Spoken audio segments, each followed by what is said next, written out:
प्रणाम मेरे प्यारे दोस्तों। अगर आप साधना करते हैं और एक साधक हैं, ये वीडियो आप जरूर देखें। ये वीडियो आपके पूरे जीवन को बदल सकता है। ये वीडियो आपको परमात्मा के बहुत करीब ला सकता है। इस वीडियो को नहीं छोड़ें। मैं किसी किसी वीडियो में ये बात बोलता हूँ, इस वीडियो को जरूर देखें और इस वीडियो के एक एक शब्द को समझने की कोशिश करें। यहाँ मेरे को एक साधक ने प्रश्न पूछा है। उसने कहा है, गुरुदेव आप जो बोलते हैं मैं अच्छे से समझ पाता हूँ और मैं जीने की कोशिश भी कर रहा हूँ। मैंने ओशो को भी बहुत पढ़ा है और कई संतों को पढ़ा है और सबकी बातों से मैं सहमत भी हूँ। मैं मानता हूँ कि वो ठीक कह रहे हैं, मगर मैं जीने की कोशिश कर रहा हूँ, वो जी नहीं पा रहा। पहली बात, किसी मजबूरी के कारण तुम हमको स्वीकार कर रहे हो, स्वतंत्र होकर स्वीकार नहीं कर रहे। हमारी बातें अच्छी लगती हैं, ओशो की बातें अच्छी लगती होंगी और संतों की बातें अच्छी लगती होंगी, मेरी भी बातें तुमको अच्छी लग रही हैं, इसीलिए तुम स्वीकार कर रहे हो, मगर ये स्वतंत्र रूप नहीं होगा। यदि तुम्हें मेरी बातें अच्छी लग रही हैं तो तुम्हारा और मेरा जीवन एक जैसा ही हो जाना चाहिए। और तुमने अपने ही शब्दों में कहा कि तुम जी नहीं पा रहे हो। इसका अर्थ क्या हुआ? तुम सिर्फ ऊपरी ज्ञान को इकट्ठा करना चाहते हो। मैंने तुम्हें बताया कि समाज में तुम्हारा यहां कोई नहीं है जिसे तुम पति पत्नी बच्चे माँ बाप मानते हो। यहां कहीं कुछ भी नहीं है तुम्हारा। तुम अकेले हो इस पूरे समाज में। मन की कल्पना और धोखा है और कुछ भी नहीं। मरोगे तो चिता की आग ठंडी नहीं होगी, ये घर में आके आराम से खाना खा रहे होंगे। मैंने तुम्हें लक्षण बताए, तुम जो जी रहे हो मैंने तुम्हें वो उससे अवगत करवाया। मैंने तुम्हें दिखाया कि देखो तुम क्या कर रहे हो। आज जिस बच्चे के लिए अपनी जिंदगी तुम दांव पे लगा रहे हो, कल को ये बड़ा होगा तो ये तुम्हारे बारे में ऐसा सोचेगा। ये मत सोचना। ये अपने स्वार्थ के बारे में सोचेगा, अपनी वासनाओं के बारे में सोचेगा। तुम्हारे बारे में तो बाद में सोचेगा, और सोचेगा भी नहीं सोचेगा ये भी नहीं पक्का। जिन माँ बापों ने अपने बच्चों के लिए अपना जीवन तक दे दिया, एक वक्त का खाना खाकर उनको अच्छी पढ़ाई लिखाई करवाई, अपने सुख चैन को छोड़ दिया और बच्चों पे खर्च कर दिया, सब कुछ दांव पे लगा दिया। उन्हीं के बच्चे माँ बाप को अनाथालय में छोड़ के आ जाते हैं। हरिद्वार वृंदावन भरा हुआ ऐसे लोगों से। इसे समझो।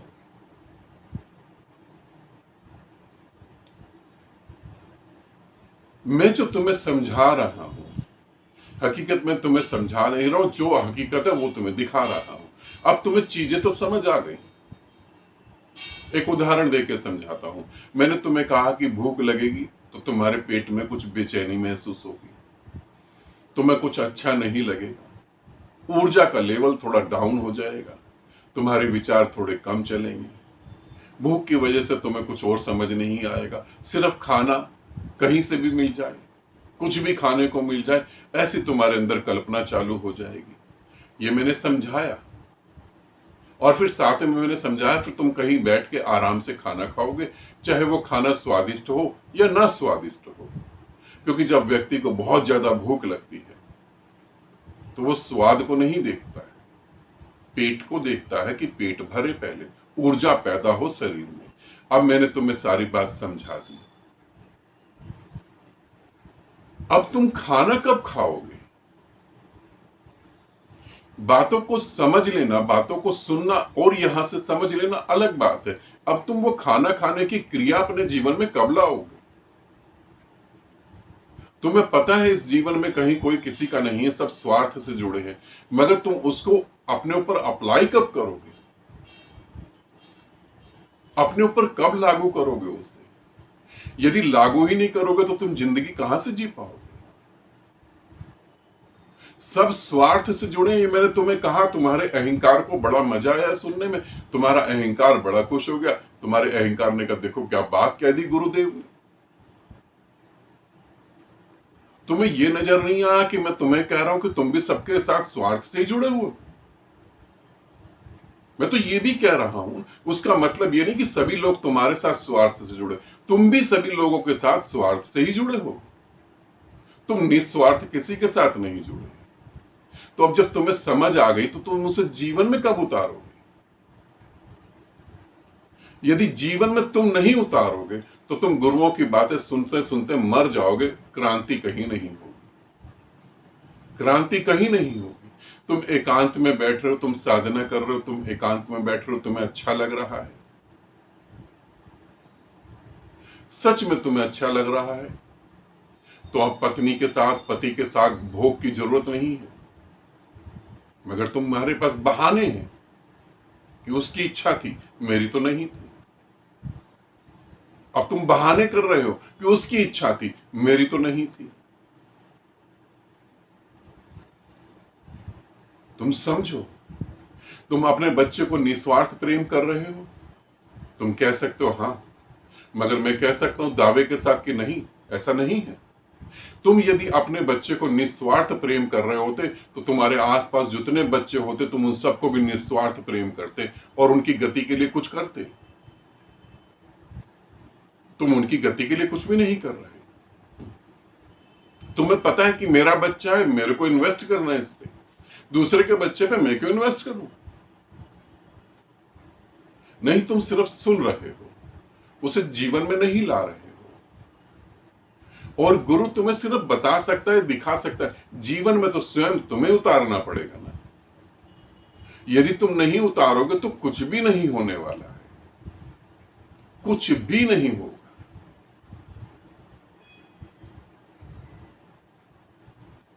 मैं कहता हूं कि निस्वार्थ प्रेम, तुम्हें अंदर से पता लगता है कि गुरु मुझसे निस्वार्थ प्रेम कर रहा है, फिर तुम कई बार आंसू लेकर बोलते हुए कि गुरुदेव आप निस्वार्थ प्रेम कर रहे हैं, हमारा तो स्वार्थ है। तुम्हारा स्वार्थ क्या है? मेरे द्वारा मोक्ष पाना। तुम उसे छोड़ दो, मेरे साथ जीवन को जियो। क्या मोक्ष पाना, क्या मुक्ति पाना? अरे जीवन इतना मजेदार है, उसे जियो। और तुम जब जियोगे तो तुम्हें पता लगेगा जिसने ढंग से जिंदगी जी वो स्वयं ही मुक्त हो गया। तुमने ढंग से जिया ही नहीं, तुम अधूरा अधूरा जी रहे हो, इसीलिए तुम मुक्ति ढूंढ रहे हो। जीवित गुरु जब इस धरती पे आता है तो वो तुम्हें समझाने के लिए नहीं, वो तुम्हें ये कहता है कि जियो, मेरे साथ जियो, मेरे साथ जियो और देखो जीवन को। और जब तुम गुरु के साथ जीते हो तो तुम कहते हो कि हाँ वाकई में ही जीवन हकीकत में अलग है बिल्कुल। आज हमने तंत्र साधना के लिए 7 दिन का शिविर रखा। ये 7 दिन का शिविर तंत्र साधना के लिए किन लोगों ने रखा तुम्हें पता है? किन लोगों की ये प्लानिंग, किन लोगों के अंदर ये बीज फूटा, कौन लोग तैयार हो गए जल्दी से कि 7 दिन का शिविर रखे तंत्र साधना का? ये वही साधक थे जो मेरे साथ ऋषिकेश जाके जिंदगी को जिए। अगर उससे पहले इन लोगों को मैं कहता कि 7 दिन का शिविर, तो ये कहते ऑफिस से छुट्टी नहीं मिलेगी, पत्नी को क्या जवाब देंगे, घर में क्या करेंगे, ये हो गया तो क्या करेंगे, वो हो गया तो क्या करेंगे। 3 दिन ऋषिकेश जाके मेरे साथ जब इन्होंने जीवन को जिया तो इनको पता लगा वाकई में जीवन कुछ और है। अब हमें और जीना चाहिए। जो तुम कह रहे हो कि मुझे समझ आ रहा है, तुम्हें समझ नहीं आ रहा। तुमने बस गुरुओं का कूड़ा कचरा इकट्ठा कर लिया है। मैं इन शब्दों को कूड़ा कचरा ही कहता हूं। तुमने वो खोपड़ी में इकट्ठा कर लिया, जीने की हिम्मत नहीं जुटा पा रहे। और यदि जीने की हिम्मत ही नहीं जुटा पाओगे तो मेरे प्यारे दोस्त, क्रांति कहां से होगी? तुम कहां से फिर मुक्त हो पाओगे? तुम कह रहे हो जीने की तो कोशिश कर रहा हूं, जी नहीं पा रहा हूं। कोशिश भी नहीं कर रहे, कोशिश भी नहीं कर रहे। तुम हकीकत में आदी हो गए हो इस जिंदगी को जीने के, उसी आदत के अनुसार बस जी रहे हो। जैसे एक आदमी है, वो शराब पीता है, शराब पीते पीते लीवर खराब हो गया, किडनी खराब हो गई। अब उसे कह रहे हैं कि शराब मत पियो नहीं तो मर जाओगे, मगर वो फिर भी चोरी छुप के शराब पी रहा है। अब वो आदी हो गया उस बात। मेरी एक बार तबीयत खराब हो गई थी, मैं हॉस्पिटल में एडमिट था, मुझे बहुत हंसी भी आई थी और दुख भी हुआ था। जिस हॉस्पिटल में मैं एडमिट था, मैं बेड पे लेटा हुआ था, मेरे को फूड पॉइजनिंग हो गई थी बहुत बुरी तरह से। मेरे साथ में एक आदमी और लेटा हुआ था और उसकी पूरी बॉडी पे स्वेलिंग आई हुई थी, पूरी बॉडी सूजी हुई थी। मैंने उससे पूछा कि क्या हो गया भाई साहब आपको? उसने बोला मेरी दोनों किडनियां डैमेज हो गई। तो मैंने कहा क्या प्रॉब्लम थी? तो उसने कहा मैं रोज शराब पीता था, इसलिए मेरी किडनियां खराब हो गई और डॉक्टर ने मना कर दिया है। मैंने कहा कुछ डॉक्टर से बात करके देखो, कहीं ना कहीं कोई उम्मीद हो। उसने कहा हाँ अभी डॉक्टर आ रहे हैं, उनसे मैं बात करता हूं। और डॉक्टर आए और उसने जैसे तैसे करके डॉक्टर के पांव पकड़ लिए और वो रोने लगा। डॉक्टर ने कहा कि आप, हम ट्रीटमेंट दे रहे हैं, हम इलाज कर रहे हैं, आप रो मत। वो रोता रहा। उसने कहा कि नहीं डॉक्टर साहब, बस आप मेरे को कोई ऐसी दवाई दे दो, आप मुझे इंजेक्शन लगा दो, कुछ भी ऐसा कर दो कि मैं घर जाकर जो है 2 पैक पी लूं। सुन रहे हो? घर जाके मैं 2 पैक पी लूं। उस आदमी को देखा जब मैंने, तो मेरे को हंसी इसलिए आई कि यही हालत तो पूरे संसार की है। कितनी चोट तुम्हें पड़ती है, कितना तुम्हें दुत्कारा जाता है, कितना तुम्हें टॉर्चर करा जाता है, फिर भी तुमको एक उम्मीद है कल सब ठीक हो जाएगा, कल सब बदल जाएगा। और फिर तुम कहते हो मैं जी नहीं पा रहा हूं। हिम्मत नहीं करोगे तो जी भी नहीं पाओगे। गुरु तुम्हें बता सकता है, गुरु तुम्हें स्थिति दिखा सकता है, गुरु तुम्हें चीजों को समझा सकता है और गुरु तुम्हें हकीकत बता सकता है कि तुम कहां खड़े हो और तुम्हें कहां खड़ा होना चाहिए।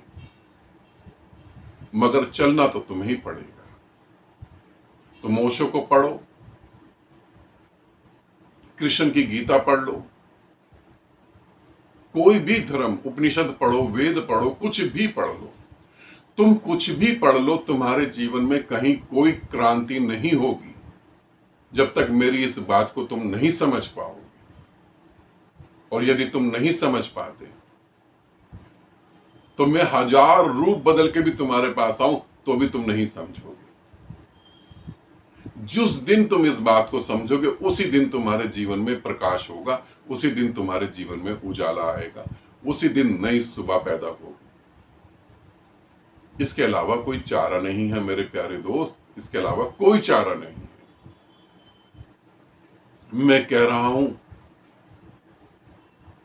कि चलो समुंदर में चलते हैं और तुम कुएं के अंदर एक मेंढक की तरह बैठे हो।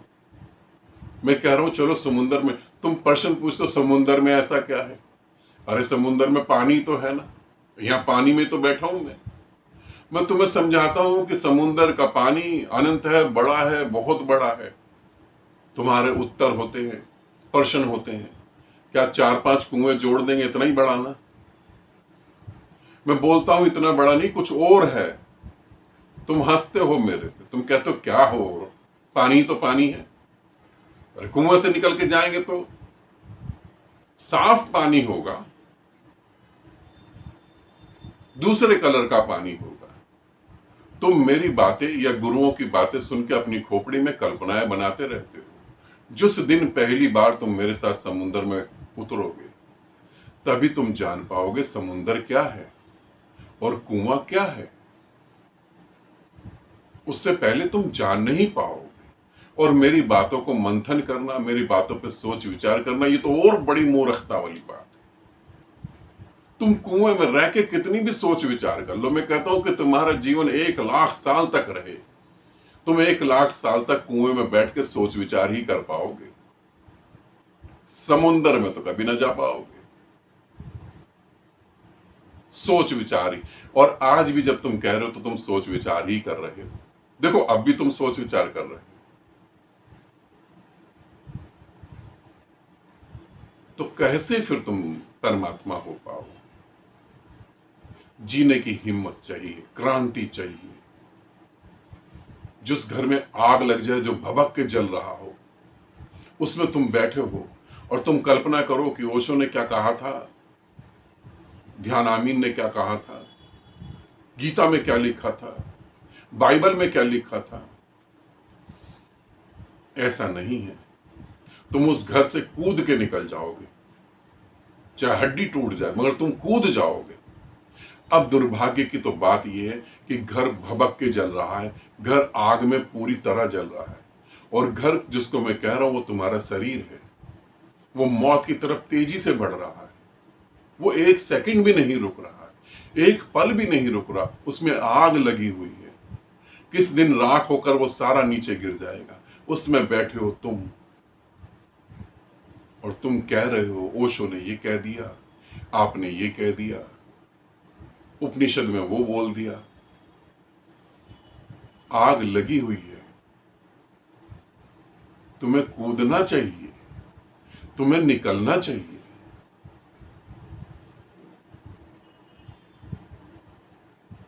देखो उससे तुम क्या कर रहे हो। आनंदित रहो, सदा खुश रहो। बहुत बहुत प्रेम आप सभी को।